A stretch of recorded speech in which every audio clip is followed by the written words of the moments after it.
Assalamualaikum warahmatullahi wabarakatuh. Salam sejahtera bagi kita semua.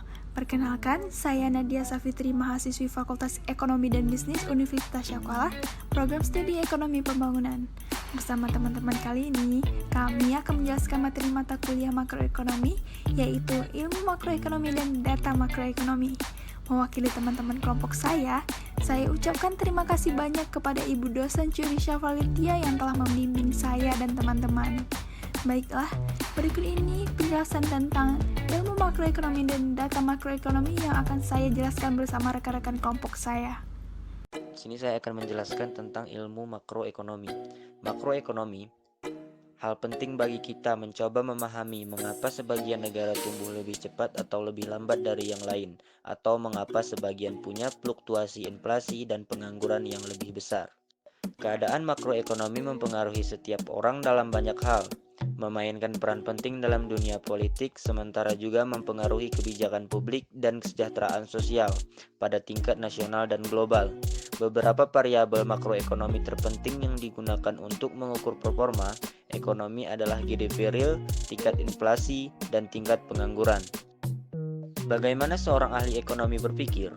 Ahli ekonomi menggunakan model untuk memahami apa yang terjadi dalam ekonomi. Ada dua hal penting tentang model. Yang pertama, variabel endogen. Variabel endogen adalah variabel yang model anggap sudah benar. Pendeknya, endogen adalah variabel di dalam model. Yang kedua, variabel eksogen. Variabel eksogen adalah variabel di luar model. Selanjutnya, permintaan dan penawaran. Model permintaan dan penawaran adalah model yang menggambarkan hubungan antara pembeli dan penjual di titik potongnya yang disebut equilibrium.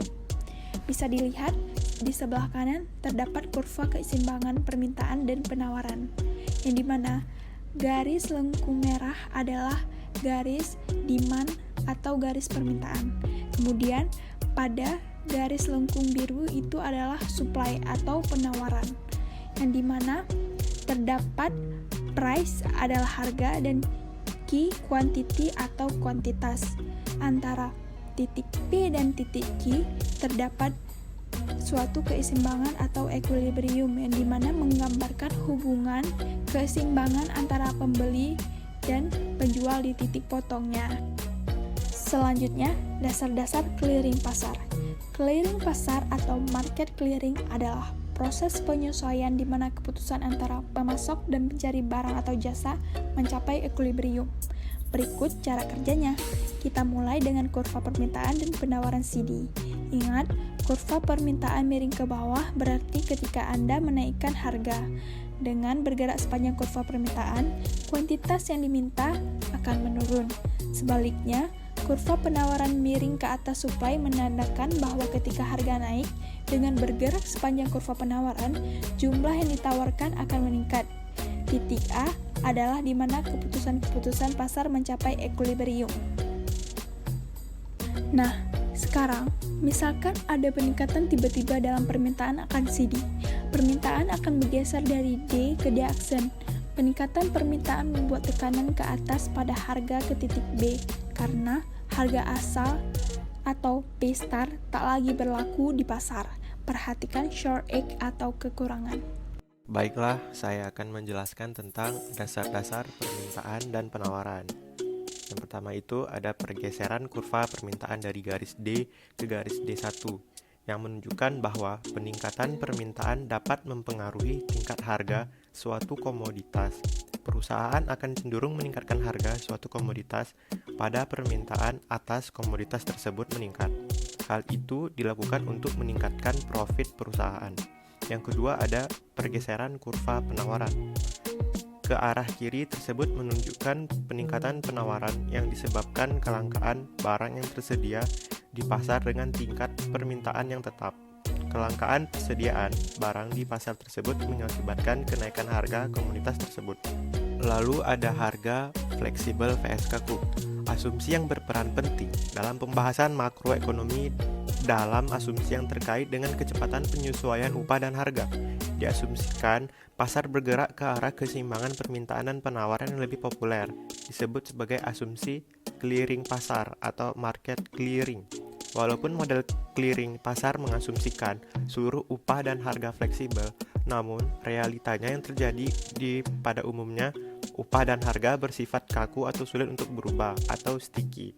Meskipun demikian, asumsi fleksibilitas harga dan upah tetap valid karena perekonomian meskipun secara lambat akan tetap menuju ke arah keseimbangan, sehingga baik untuk mengidentifikasikan isu-isu jangka panjang. Sebaliknya, asumsi kekakuan harga lebih representatif untuk diaplikasikan pada perekonomian jangka pendek.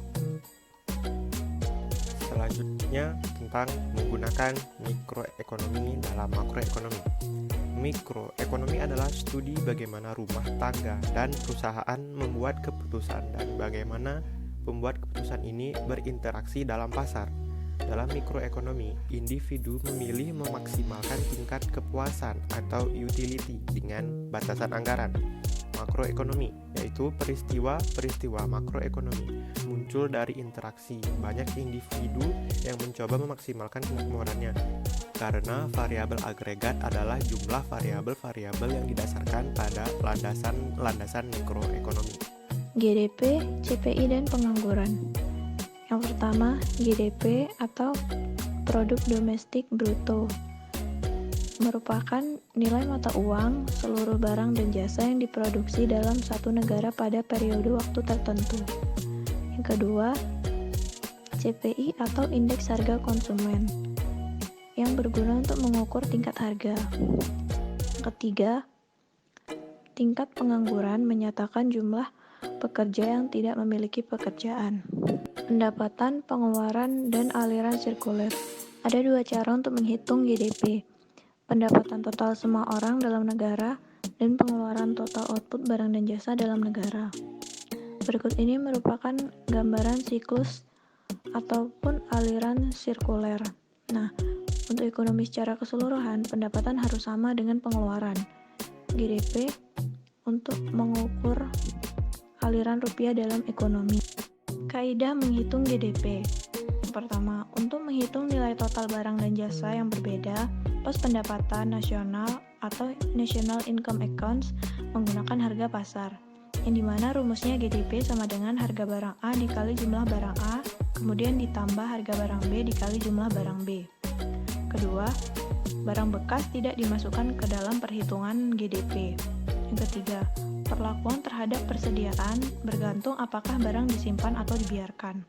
Bila barang disimpan, nilainya akan dimasukkan ke dalam GDP. Bila barang dibiarkan, GDP tidak berubah.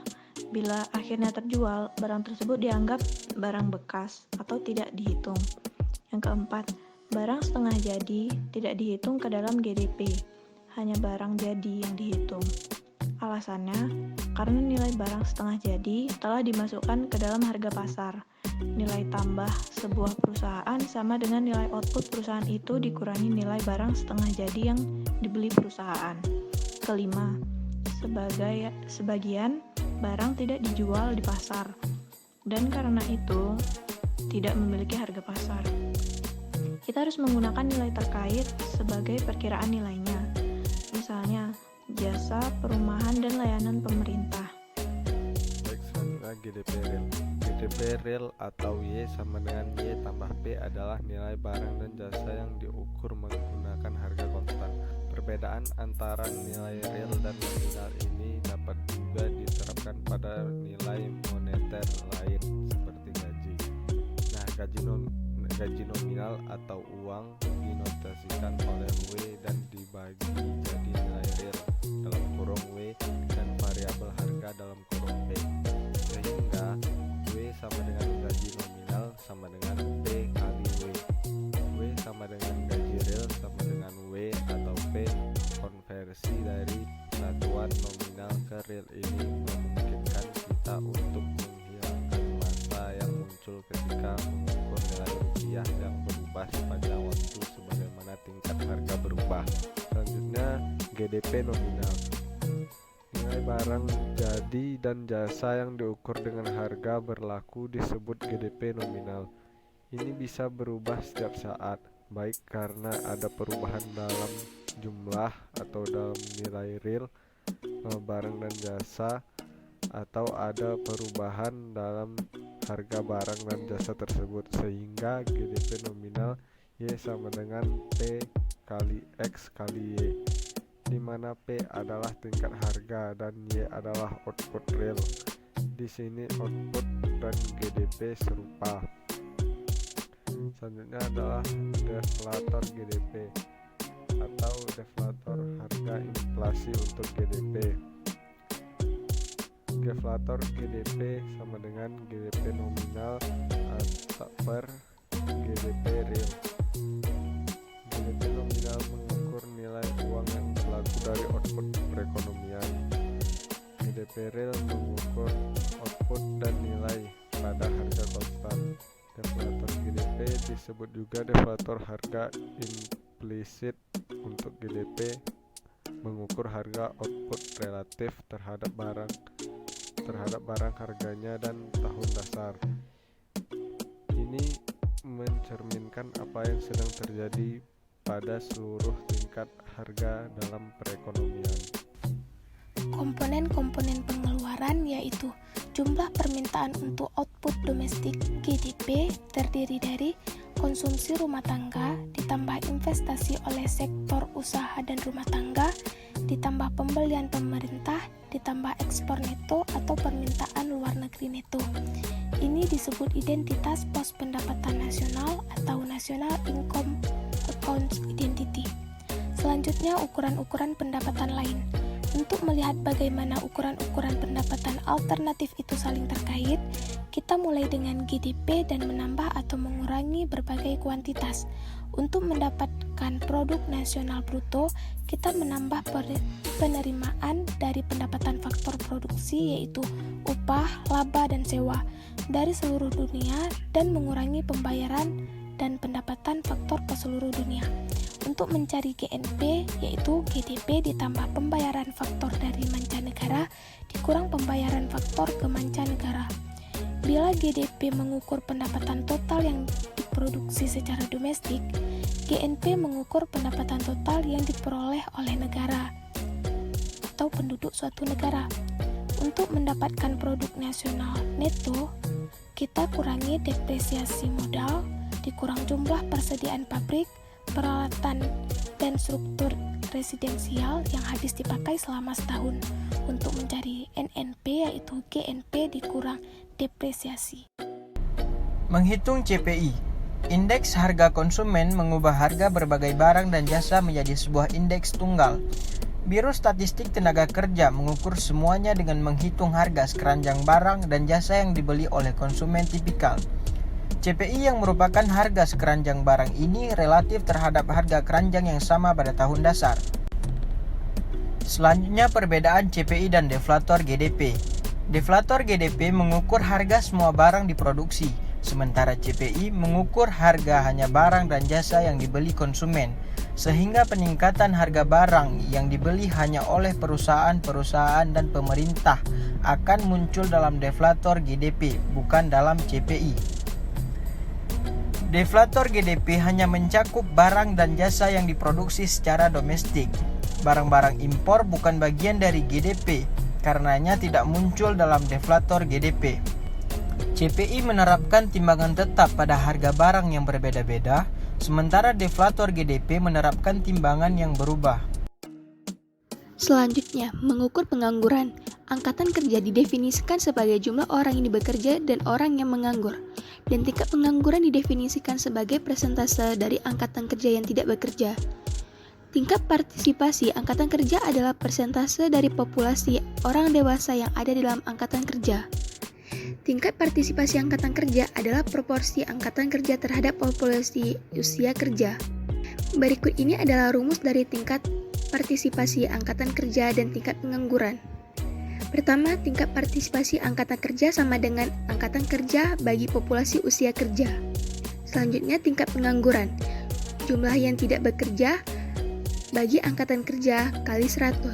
Biro Statistik Tenaga Kerja menghitung statistik ini untuk seluruh populasi dan untuk kelompok di dalam populasi, laki-laki dan perempuan, kulit putih dan kulit hitam, remaja dan usia kerja. Angkatan kerja sama dengan 147,4 juta. Tingkat pengangguran sama dengan 5,5%. Tingkat partisipasi angkatan kerja sama dengan 66%. Adapun survei pembangunan dan survei rumah tangga. Biro Statistik menyelenggarakan 2 survei tentang angkatan kerja, sehingga menghasilkan 2 ukuran angkatan kerja. Survei pembangunan mengestimasi jumlah pekerja yang perusahaan memiliki berdasarkan daftar gaji. Survei rumah tangga mengestimasi jumlah orang yang mengatakan mereka bekerja. 2 ukuran angkatan kerja tidak perlu identik, meskipun berkorelasi positif. Alasannya, keduanya mengukur hal yang berbeda dan keduanya secara umum tak sempurna. Beberapa ahli ekonomi meyakini bahwa survei pembangunan lebih akurat karena memiliki ukuran sampel yang lebih besar. Intinya, semua statistik ekonomi tidak sempurna. Baiklah, sekian penjelasan dari saya dan rekan-rekan kelompok saya tentang mata kuliah makroekonomi yang berjudul Ilmu Makroekonomi dan Data Makroekonomi. Semoga dapat dipahami dan bisa bermanfaat. Saya, mewakili rekan-rekan kelompok saya, mengucapkan maaf atas segala kekurangan kelompok 1 ini. Terima kasih.